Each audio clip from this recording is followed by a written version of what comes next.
Hello everyone, आज हम बात करने वाले हैं करंट इलेक्ट्रिसिटी के मोस्ट इंपॉर्टेंट टॉपिक्स की। तो चलिए जल्दी से उनको रिवाइज करते हैं।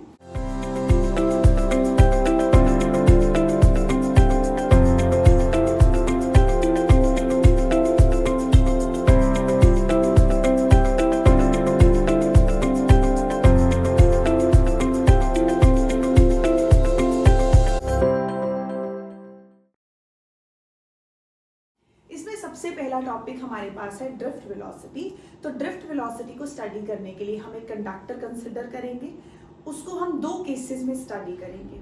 One is in the absence of electric field and second is in the presence of electric field. एक कंडक्टर को जब इन the absence of electric field study किया तो हमने देखा जब पोटेंशियल डिफरेंस नहीं था, इलेक्ट्रिक फील्ड नहीं थी, तो जो इलेक्ट्रॉन्स थे, जो पार्टिकल्स थे, वो रैंडम मोशन में थे।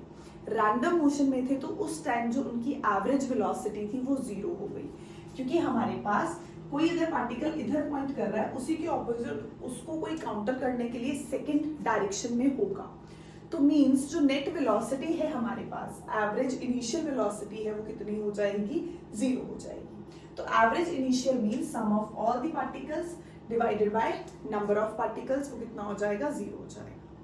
नेक्स्ट हमारे पास सेकेंड केस में हमने कंडक्टर को इलेक्ट्रिक फील्ड दी, मतलब पोटेंशियल डिफरेंस अप्लाई किया। तो पोटेंशियल डिफरेंस लगाया, पोटेंशियल डिफरेंस से इलेक्ट्रिक फील्ड आई। अब जो वेलोसिटी चार्ज पार्टिकल्स एक्वायर करेंगे इन the presence of electric field, that velocity is drift velocity.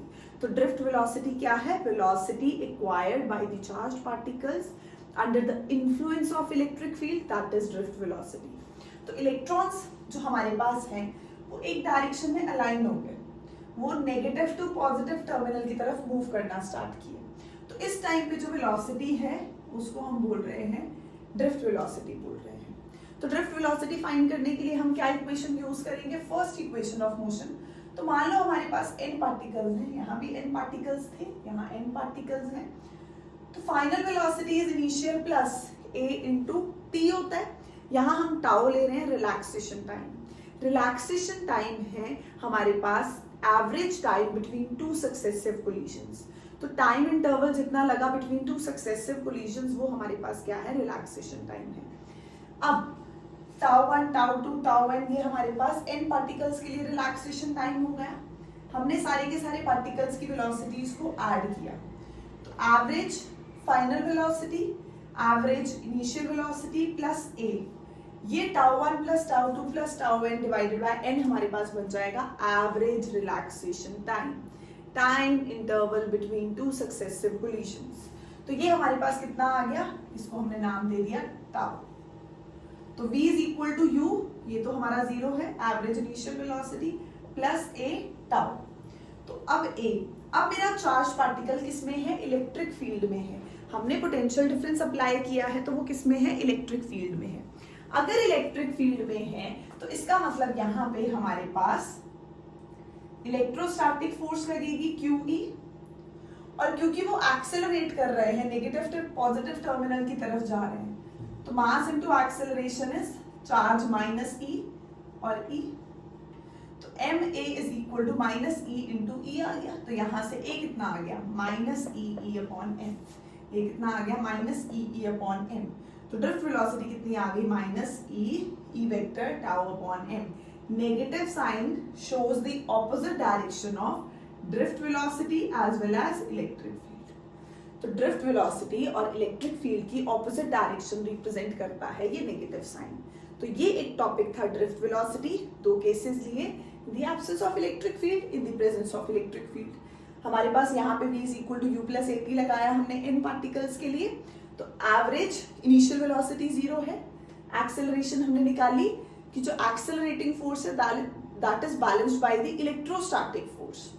तो यहाँ पे आ गया tau, average relaxation time. Next हमारे पास है relation between current and drift velocity. तो यहाँ पे हम एक टर्म यूज करते हैं नंबर डेंसिटी। नंबर डेंसिटी क्या होती है? Total number of charge particles per unit volume. Total number of charge particles per unit volume. तो हमारे पास कितना आ जाएगा? n will be capital N, total number of charged particles per unit volume, A into L। तो तो ये हमारे पास आ गई नंबर डेंसिटी। अब हमें करंट निकालना है in terms of number density, in terms of drift velocity. तो general formula current is charge upon time, Q further quantization of charge says कि Q is equal to N, तो N upon T। अब हम इस capital N की value लिख सकते हैं स्मॉल n इंटू AL, तो NAL साथ में ये E है तो E divided by time T। तो distance upon time is velocity, ये क्या आ गई ड्रिफ्ट वेलोसिटी। तो यहाँ पे करंट और ड्रिफ्ट वेलोसिटी का रिलेशन कितना आ गया, I is equal to NVDEA, I is equal to NVDEA। और यहाँ पे VD is minus EE tau upon M, VD is minus EE tau upon M और I इज NVDEA। नेक्स्ट है deduction of Ohm's law. तो current कितना है NVDEA। अब करना कैसे डिडक्शन ऑफ ओम्स लॉ, जो हमने फर्स्ट डेरिवेशन की सेकंड डेरिवेशन की दोनों को इक्वेट कर दो। ओम्स लॉ की डेरिवेशन के लिए ये रिलेशन दोनों को इक्वेट कर देते हैं, फिर देखते हैं बना देंगे ओम्स लॉ का।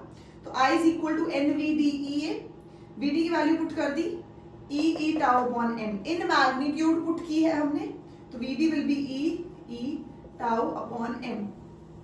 और यहाँ जो इलेक्ट्रिक फील्ड है उसको पुट कर सकते हैं potential gradient, V is equal to ED होता है, तो यहाँ पे EL हो जाएगा लेंथ, तो E कितना हो गया, E will be V by L।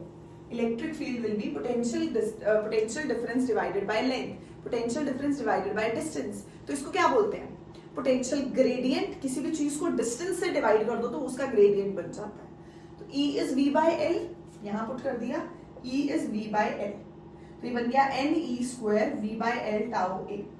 अब हमें बनाना है Ohm's law. Ohm's law means V is equal to IR, तो R will be V upon I। तो V अपॉन I कितना हो जाएगा, V अपॉन I एक तरफ कर दो, I को इधर ले आओ, बाकी सब टर्म्स दूसरी तरफ ले जाओ। तो V upon I becomes R, तो R is ML upon NE square tau A, R इतना आ जाएगा ML upon NE square tau A। Drift velocity कितनी आई, EE tau upon M, I कितना आया NVDEA, और हमारे पास नेक्स्ट है R कितना आ गया ML upon NE square tau A। तो resistance I ML upon NE square tau A। अगर हम रेजिस्टेंस की वैल्यू R की वैल्यू पुट कर देते हैं रो L अपॉन A और इसको इसी फॉर्मूले के साथ इक्वेट करते हैं, तो L upon A cancel, resistivity कितनी आ गई M upon NE square tau, M upon NE square tau. M constant है, E कांस्टेंट है, N और टाउ बहुत कुछ डिसाइड करते हैं। तो यहाँ पे हमारे पास इसी फॉर्मूले के साथ एक इंपॉर्टेंट टॉपिक आता है टेम्परेचर डिपेंडेंस ऑफ रेजिस्टिविटी। तो रेजिस्टिविटी की हम वेरिएशन स्टडी करने वाले हैं विद टेम्परेचर। सबसे पहले मेटल्स के लिए, मेटल्स में अगर हम बात करें तो मेटल्स में जैसे अगर हम नॉर्मल बात कर रहे हैं, हम पानी को बॉईल करने के लिए रख रहे हैं, तो पानी में जो पार्टिकल्स हैं उनकी वेलोसिटी इंक्रीज करती है, वेलोसिटी इंक्रीज करेगी, एनर्जी इंक्रीज करेगी, कोलिजन्स इंक्रीज करेंगी। तो टेम्परेचर के साथ कोलिजन्स जो है वो इंक्रीज किए। यहाँ पे हमारे पास अगर हम मेटल्स की बात कर रहे हैं तो मेटल्स में भी जैसे ही हमने टेम्परेचर राइज करवाया, टेम्परेचर राइज होने से हमारे पास वेलोसिटी इंक्रीज हुई, टेम्परेचर राइज हुआ, वेलोसिटी इंक्रीज हुई, एम्पलीट्यूड ऑफ वाइब्रेशंस जो पार्टिकल्स का है वो इंक्रीज होगा, कोलिजन्स इंक्रीज होंगे। कोलिजन्स इंक्रीज होंगे तो उनका जो टाइम है वो कम हो जाएगा, तो रिलैक्सेशन टाइम कम होगा, विच मीन्स हमारे पास यहाँ पे टाउ डिक्रीज होगा, rho is inversely proportional to tau, तो रेजिस्टिविटी क्या हो जाएगी, इंक्रीज हो जाएगी। टेम्परेचर बढ़ने से स्पीड ऑफ पार्टिकल्स बढ़ी, एम्पलीट्यूड ऑफ वाइब्रेशंस इंक्रीज हुआ, कोलिजन्स इंक्रीज हुए। जैसे ही कोलिजन्स इंक्रीज होंगे हमारे पास तो जो रिलैक्सेशन टाइम है वो डिक्रीज होगा, रेजिस्टिविटी इंक्रीज हो जाएगी। अब यहाँ पे रेजिस्टिविटी जो थी वो रिलैक्सेशन टाइम के साथ वेरी कर रही है, नंबर डेंसिटी से नहीं। तो नेक्स्ट हम जब पढ़ेंगे सेमीकंडक्टर्स एंड इंसुलेटर्स, तो अब नंबर डेंसिटी रोल प्ले करेगी, रिलैक्सेशन टाइम नहीं। तो सेमीकंडक्टर्स एंड इंसुलेटर्स में हमारे पास नंबर डेंसिटी है। तो नंबर डेंसिटी की अगर बात करें तो जैसे जैसे टेम्परेचर इंक्रीज करता है हमारे पास नंबर डेंसिटी इंक्रीज करती है। नंबर डेंसिटी इंक्रीज की, जो रेजिस्टिविटी है that is inversely proportional to number density. तो जब टेम्परेचर राइज हुआ, नंबर डेंसिटी एक्सपोनेंशियली इंक्रीज की। नंबर डेंसिटी एक्सपोनेंशियली इंक्रीज करेगी तो रेजिस्टिविटी एक्सपोनेंशियली डिक्रीज करेगी। तो ये हमारे पास वेरिएशन है सेमीकंडक्टर्स एंड इंसुलेटर्स के लिए। नेक्स्ट हमारे पास इलेक्ट्रोलाइट्स की।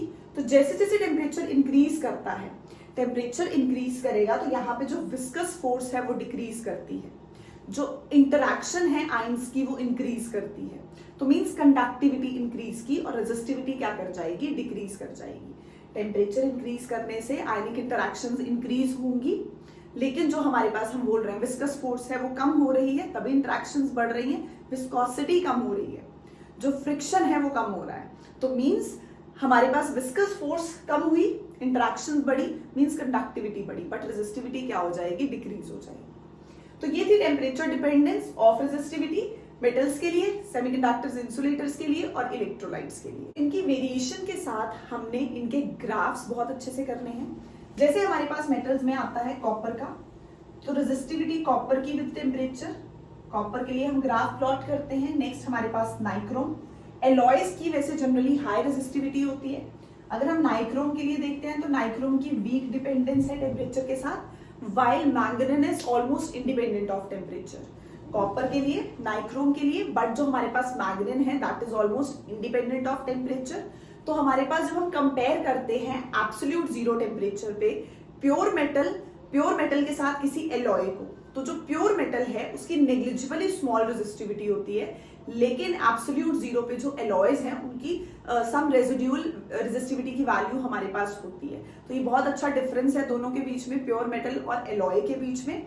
तो सबसे पहले रेजिस्टिविटी हम कॉपर की देखी हमने, नाइक्रोम मैंगनीन की इंडिपेंडेंट है, इंडिपेंडेंट ऑफ टेम्परेचर। नेक्स्ट हमारे पास सेमीकंडक्टर्स के लिए हम ग्राफ प्लॉट करते हैं इनवर्सली प्रोपोर्शनल।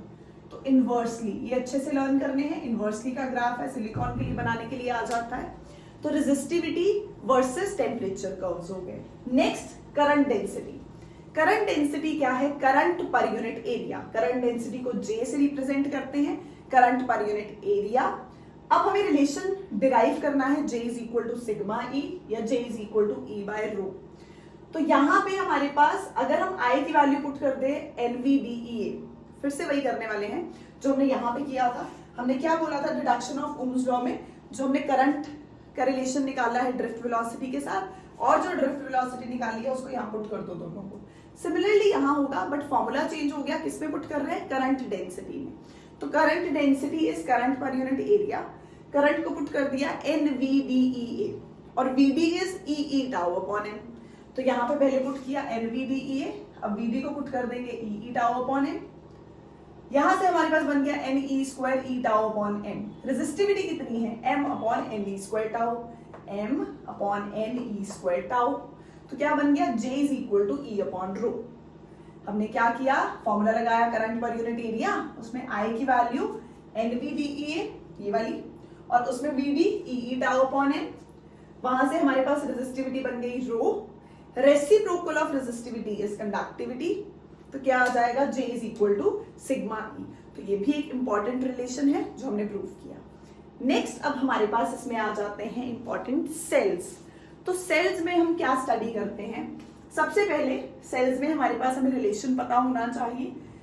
तो हमने सेल लगाया है जिसकी EMF E है, internal resistance small r, external resistance capital R। तो जनरल फॉर्मूला क्या होता है यहाँ पे, current is equal to potential difference कितना है EMF divided by total resistance, तो सीरीज में R प्लस R, तो I is equal to E upon R plus R, ये हमारे पास जनरल फॉर्मूला है। अब यहाँ पे ये कर्व्स बहुत इंपॉर्टेंट है, ये फॉर्मूला हम किसी भी वे में लर्न कर सकते हैं। हमें पता है कि total EMF is equal to potential difference plus voltage drop. ये कहाँ वर्क करती है, ओपन सर्किट। ओपन सर्किट में हमारे पास work done per unit charge, और terminal potential difference closed circuit में, क्लोज्ड सर्किट में हमारे पास आएगा work done per unit charge. तो एक को W ले लेते हैं, एक को W डैश ले लेते हैं, plus voltage drop V is equal to IR होता है, तो ये small work done per unit charge. तो यहां से बनता है work done externally plus internally is equal to total work done. ये हमने सेल लिया, सेल में हमने इलेक्ट्रोड्स लिए, इलेक्ट्रोलाइट लिया, तो जो एक्सटर्नली वर्क डन होगा, जो इंटरनली वर्क डन होगा, उनका जो टोटल है वो कितना आ जाएगा हमारे पास, external work done internal work done is total work done. External work done per unit charges, terminal potential difference कब आता है? क्लोज्ड सर्किट में। Internal work done per unit charges, voltage drop, यहां पे इंटरनल रेजिस्टेंस की वजह से आएगा। नेक्स्ट हमारे पास total work done per unit charge means externally और इंटरनली का सम। एक्सटर्नली और इंटरनली का सम कहां आया? ओपन सर्किट में आई ईएमएफ। तो यहीं से हम रिलेशन डिराइव करते हैं डिफरेंट। सबसे इंपॉर्टेंट इसमें हमें पता होना चाहिए ग्राफ्स। तो E versus R, V versus R and V versus I। जब हमने ये रिलेशन डिराइव किया हमारे पास एक जनरल रिलेशन आ जाता है E is equal to V plus small v, जिसमें हम लिख सकते हैं E is equal to V plus I small r। तो मीन्स हमारे पास EMF कितनी आ गई? V प्लस IR के इक्वल आ गई। तो फर्स्ट केस में EMF कब हमारे पास पोटेंशियल डिफरेंस के इक्वल आती है? When the circuit is open, I is 0। तो जब ये 0 होगा E is equal to V आ गई। तो means V is equal to E है या E is equal to V है हमारे पास, which is independent of R। तो ये रिलेशन आ गया हमारे पास, E remains constant, it is independent of R। कब? Open circuit. ओपन सर्किट में हमारे पास क्या हो जाएगा? जब करंट कितना हो जाएगा? 0 हो जाएगा। तो इस रिलेशन से हम ये चीज प्रूव कर सकते हैं। सेकेंड हमारे पास आ गया V वर्सेस R। तो इसके लिए हम रिलेशन लेंगे V is equal to IR।